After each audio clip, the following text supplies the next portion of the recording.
Hey everyone, Piano Rob here. As part of the nostalgia and attractions that I miss and why I miss them, I figured today we would talk a little bit about the Jaws attraction at Universal Studios, Florida, since today is the 50th anniversary of Jaws. 50 years, can you believe that? The Jaws ride at Universal Studios is one of my favorite rides.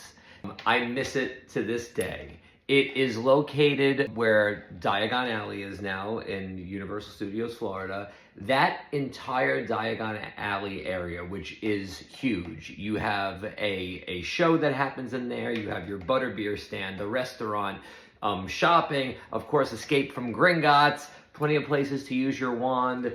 That entire area was dedicated to this one attraction that was Jaws. It did have its problems in the beginning. There are plenty of videos out there about that. It closed for a little, the original version. But in 1993, the version that we grew to love until its closing in 2012, I believe, was there. This attraction was unbelievable. Starting in the queue, where you had this very funny on TV network. I think it was WJWS. Is that correct? You guys are going to correct me. I'm going to go all this by memory of just growing up there, because my first trip to Universal was the year it opened in 1990, which blows my mind.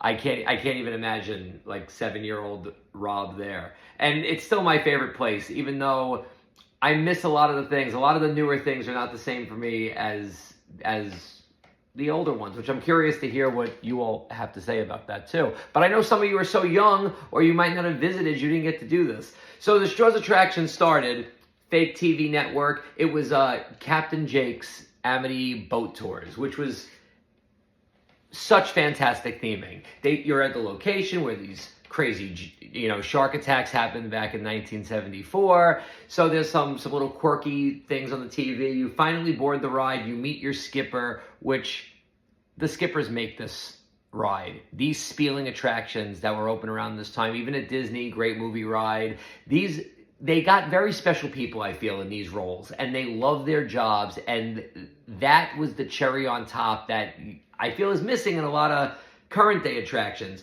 But you start going on this tour, you make a turn, and you see one of the boats that you're in cut in half. And the set is massive. It is massive. There is an island in the middle just for the housing and the theming. Like I said, it's this entire Diagon Alley area. It was taken up by this Jaws attraction. It was amazing.